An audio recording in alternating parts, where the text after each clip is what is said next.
hanya hablum minallah tetapi juga hablum minannasnya. Tentunya dengan berkembangnya wakaf dan potensial wakaf yang begitu besar akan juga mempengaruhi dengan pertumbuhan ekonomi syariah di Indonesia. Visi Gerakan Wakaf Indonesia yaitu ingin menjadi lembaga yang terpercaya dalam mengembangkan dan memajukan perwakafan di Indonesia. Untuk mencapai visi tersebut, paling tidak ada 3 misi yang hendak kami laksanakan. Yang pertama yaitu melakukan sosialisasi dan edukasi kepada masyarakat luas tentang ekonomi syariah dan perwakafan di Indonesia. Kemudian yang kedua, melakukan kerjasama dengan perguruan tinggi dan dakwah serta lembaga keuangan syariah untuk melahirkan sahabat wakaf dan entrepreneur syariah. Dan yang ketiga, misi berikutnya adalah menjadi lembaga pengelola wakaf tunai atau nadir yang terpercaya dan mampu mengoptimalkan potensi dan pemanfaatan harta benda wakaf untuk kepentingan ibadah dan pemberdayaan ekonomi umat. Bismillahirrahmanirrahim. Assalamualaikum warahmatullahi wabarakatuh. Perkenalkan, saya Dina Anisha Rufaida dari Program Studi S1 Manajemen Zakat dan Wakaf, Fakultas Ekonomi dan Bisnis Islam, UIN Sunan Ampel, Surabaya. Kali ini saya akan menyampaikan laporan hasil observasi saya di Gerakan Wakaf Indonesia. Baik, langsung saja kita masuk ke dalam materi yang pertama. Sebelum masuk ke dalam materi yang pertama, saya akan menjelaskan terlebih dahulu mengenai sub pembahasan wakaf. Yang pertama ialah pengertian dan unsur wakaf. Yang kedua, perkembangan hukum wakaf di Indonesia. Ketiga, pelaksanaan wakaf di Indonesia. Keempat, badan wakaf Indonesia. Yang kelima, nadir wakaf. Yang keenam, pengertian, konsep, dan strategi wakaf tunai. Adapun quotes dari Gerakan Wakaf Indonesia ialah wakaf bukan karena mampu tapi karena kita mau. Now everyone can wakaf. Gerakan Wakaf Indonesia ini adalah lembaga independen yang dibentuk dalam rangka mengembangkan dan memajukan perwakafan di Indonesia. GWI hadir untuk membantu mensosialisasikan wakaf serta mengajak masyarakat untuk berwakaf dengan mudah dan murah, sekaligus menjalankan bisnis berbasis syariah sehingga masyarakat diberdayakan bukan saja untuk investasi di dunia, namun juga investasi di akhirat. Dalam program kerjanya, Gerakan Wakaf Indonesia atau disingkat dengan GWI melakukan kerjasama dengan berbagai lembaga pendidikan dan dakwah untuk melahirkan serta membina sahabat wakaf, sekaligus melatihnya menjadi entrepreneur syariah. Pada saat bersamaan, Gerakan Wakaf Indonesia melakukan kerjasama dengan lembaga keuangan membuat skema wakaf agar menjadi mudah dan ringan. GWI sendiri mendorong masyarakat untuk wakaf secara tunai agar lahan wakaf yang selama ini banyak yang tidak produktif bisa lebih produktif dimanfaatkan untuk pemberdayaan umat. Selain pahala bagi wakaf bisa lebih besar dan optimal sebagaimana tujuan wajib berwakaf. Berikut adalah struktur organisasi di Gerakan Wakaf Indonesia.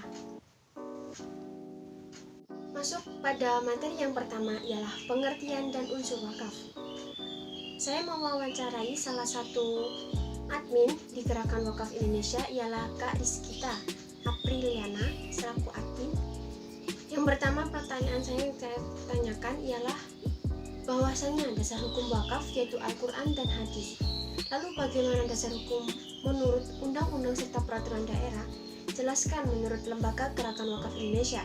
Jawabannya ialah untuk lembaga GWI tetap menerapkan sesuai dengan Undang-Undang Nomor 41 Tahun 2004 tentang wakaf dan diatur lebih terperinci dalam peraturan pelaksanaannya, yaitu Peraturan Pemerintah Nomor 42 Tahun 2006 tentang pelaksanaan Undang-Undang Nomor 41 Tahun 2004. Pertanyaan kedua ialah bagaimana menurut Lembaga Gerakan Wakaf Indonesia mengenai wakaf ahli yang diperuntukkan untuk kepentingan keluarganya sendiri namun disalahgunakan dalam artian tidak digunakan di jalan yang benar oleh keluarganya.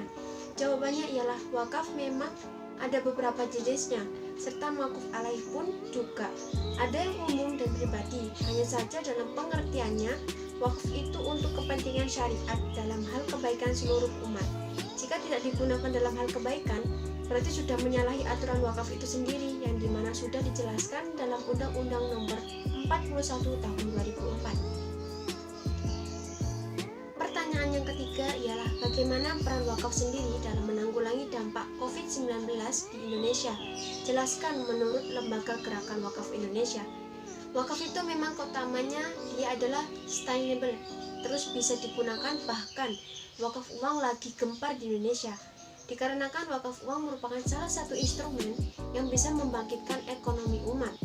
Wakaf uang ditahan, dipergunakan atau dikelola dengan produktif yang akan didistribusikan ke mauquf alaih, di mana sekarang adanya pandemi, hasil dari wakaf uang tersebut bisa diberupakan barang konsumsi, paket isoman guna mencukupi kebutuhan para masyarakat yang terdampak COVID. Materi yang kedua ini masuk dalam perkembangan hukum wakaf di Indonesia. Pertanyaan yang pertama, dalam Undang-Undang Pasal 1 Nomor 41 Tahun 2004 dijelaskan bahwa harta benda wakaf adalah harta yang memiliki daya tahan lama dan manfaat jangka panjang serta mempunyai nilai ekonomi menurut syariah.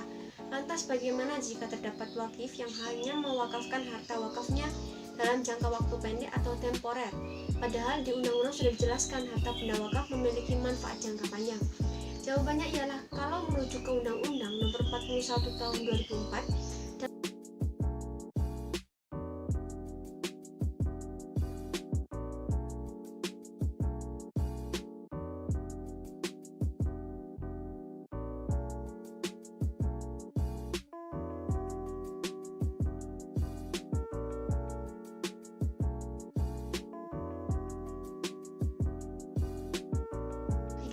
ialah pelaksanaan wakaf di Indonesia. Pertanyaan yang pertama, bagaimana hukumnya jika harta wakaf tanah yang penggunaannya selain diperuntukkan ketika akad? Apa diperbolehkan?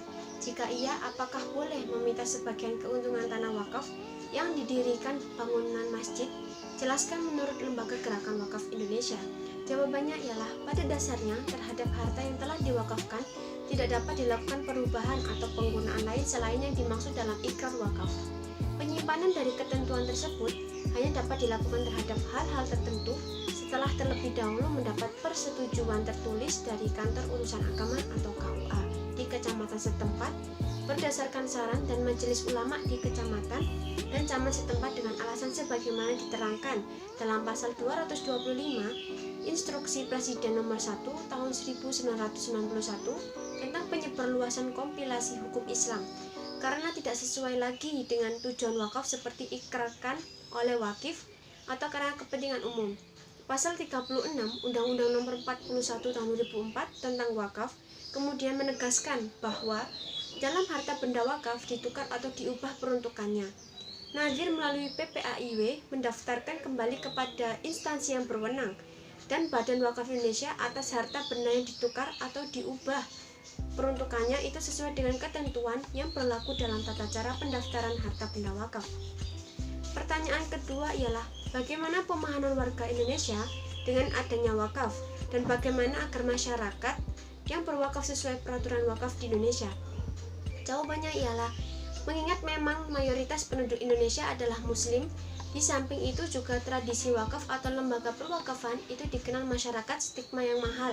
Namun di GWI menerapkan dan menyebarluaskan literasi serta edukasi bahwa wakaf itu murah. Kita bisa berwakaf mulai dari 10.000 atau 20.000 dikarenakan kami sangat mengunggulkan wakaf uang sebagai pengelolaan di era 4.0. Kita kelola dan dikembangkan melalui sosial media agar produktif, kemudian didistribusikan ke mauquf alaih secara baik. Pertanyaan ketiga ialah apakah diperbolehkan salah seorang penerima wakaf tertahan kemudian diberikan kepada penerima wakaf atau nazir lainnya?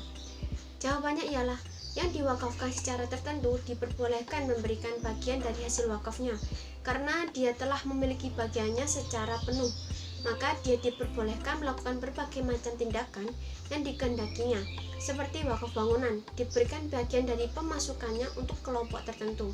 Siapa yang mengambil bagiannya diperbolehkan menghibahkan kepada yang lainnya.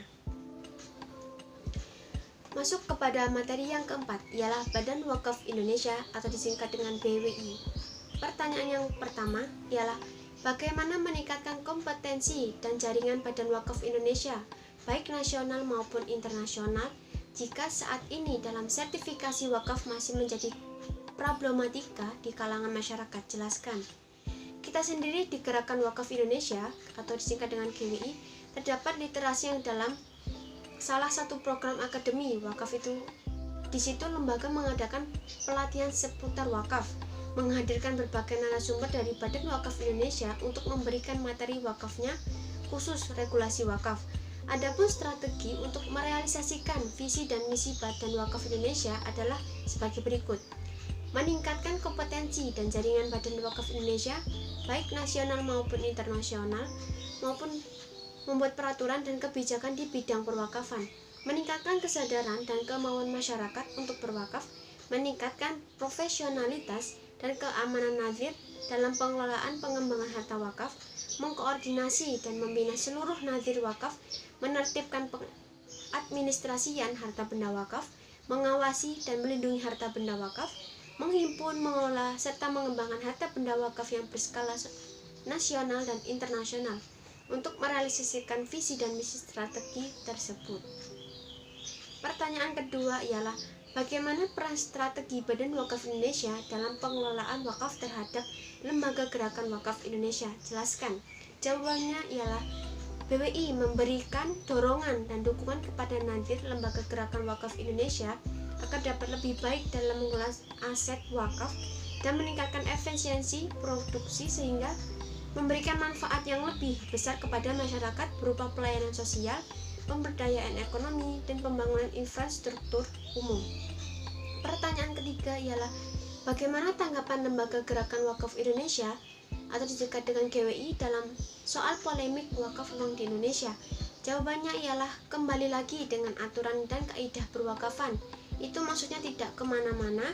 Tentu kita sebagai nazir Lembaga Gerakan Wakaf Indonesia, karena uang dari wakaf, transaksinya akadnya dengan nazir itu pun juga harus dijelaskan siapa penerima manfaatnya. Nazir mengelola dengan baik karena wakaf uangnya tidak boleh hilang. Oleh karena itu, nazir punya tanggung jawab akan memiliki hasil. Hasil tersebut digunakan untuk membangun prasarana kesehatan, meningkatkan kesejahteraan ekonomi umat, dan masih banyak lagi yang harus dikelola agar wakaf ini terus produktif.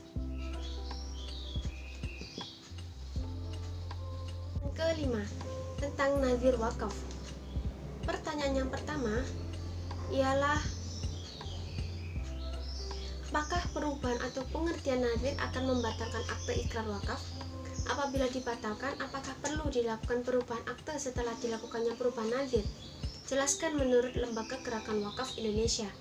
Jawabannya ialah menurut kami di Lembaga Gerakan Wakaf Indonesia tidak membatalkan akte ikrar wakaf karena nazir tidak mampu mengelola secara produktif atau dapat dikatakan bahwa tidak lagi dapat berkembang. Pada pasal 33 Undang-Undang Nomor 41 Tahun 2004 tentang wakaf, berbunyi wakaf yang telah diikrarkan tidak dapat dibatalkan. Jadi pada dasarnya wakaf yang telah diikrarkan tidak dapat dibatalkan. Pertanyaan kedua ialah banyaknya kasus yang sering muncul diantaranya ukuran tanah wakaf.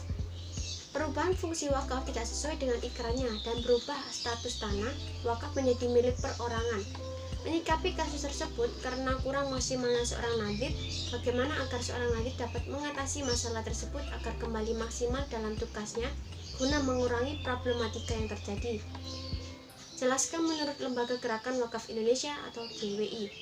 Jawabannya ialah pentingnya adanya sertifikasi kompetensi nazir karena nazir sendiri tidak hanya menerima harta benda wakaf saja, tapi diperlukannya juga ilmu pengetahuan mengenai wakaf.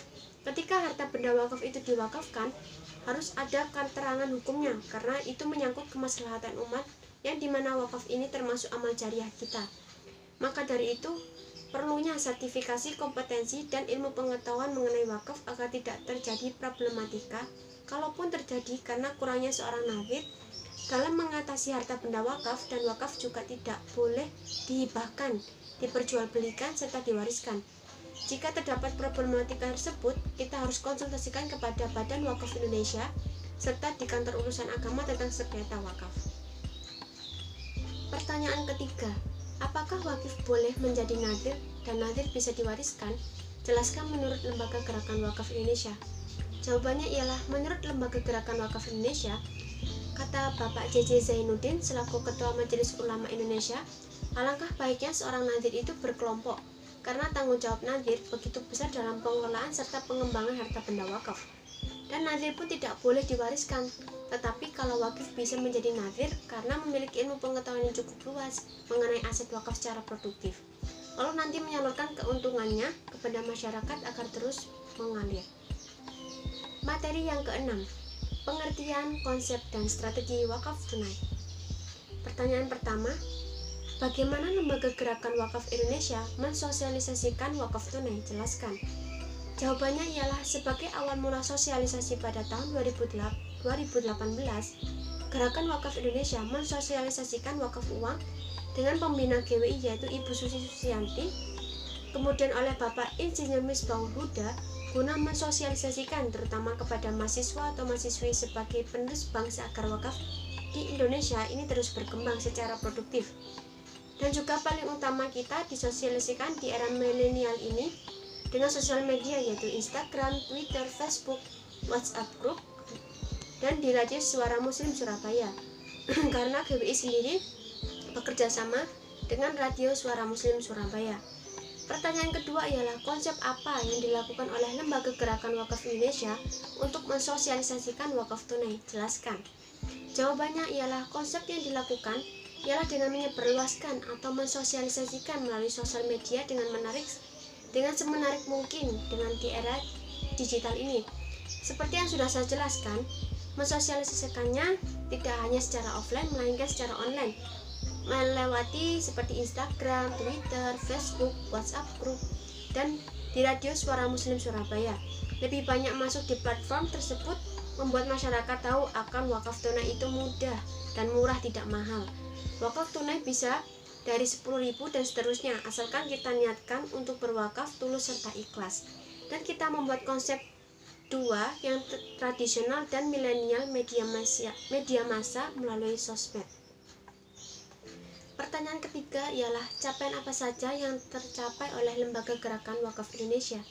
Jawabannya ialah capaian kita lembaga di Gerakan Wakaf Indonesia adalah sudah bekerja sama dengan Badan Wakaf Indonesia, beberapa perguruan tinggi, PT Kita Wakaf Indonesia, kitawakaf.com, Suara Muslim Surabaya, akuberbagi.com, Forum Koperasi Syariah Jawa Timur, BMT Permata Jawa Timur. Wakaf uang tersebut kita berupakan dalam bentuk barang seperti Al-Quran, kemudian kita salurkan ke yayasan, masjid, ataupun sekolah Islam di seluruh Indonesia, serta bisa diberupakan dalam bentuk lainnya agar wakaf uang ini juga terus produktif guna kemaslahatan umat di Indonesia. Kesimpulan dari materi yang sudah saya paparkan dari materi ke-1 hingga ke-6 ialah dari Undang-Undang Nomor 41 Tahun 2004 tersebut dapat ditarik kesimpulan bahwa dalam pengelolaan wakaf tidak hanya terbatas pada sarana dan kegiatan ibadah, tetapi bisa untuk sarana serta kegiatan lain asalkan tidak menyimpang dari aturan syariah dan perundang-undangan. Jadi untuk pengelolaan wakaf agar lebih produktif adalah dengan cara membangun sarana dan kegiatan yang produktif serta seperti di bidang pendidikan, kesehatan, dan lain sebagainya. Dengan melakukan strategi pengelolaan ini, maka pembangunan ekonomi umat Islam di Indonesia akan semakin maju dan berkembang pesat. Gerakan Wakaf Indonesia atau disingkat dengan GWI adalah lembaga independen yang dibentuk dalam rangka mengembangkan dan memajukan perwakafan di Indonesia. GWI hadir untuk membantu mensosialisasikan wakaf serta mengajak masyarakat untuk berwakaf dengan mudah dan murah, sekaligus menjalankan bisnis berbasis syariah sehingga masyarakat diberdayakan bukan saja untuk investasi di dunia, namun juga investasi di akhirat. Itu saja yang sudah saya sampaikan dari materi yang pertama hingga ke-6. Kurang lebihnya saya mohon maaf. Dan saya ucapkan terima kasih kepada Kak Rizkita Aprilia selaku admin Gerakan Wakaf Indonesia yang telah saya wawancarai untuk observasi di Gerakan Wakaf Indonesia. Kurang lebihnya saya mohon maaf. Wassalamualaikum warahmatullahi wabarakatuh.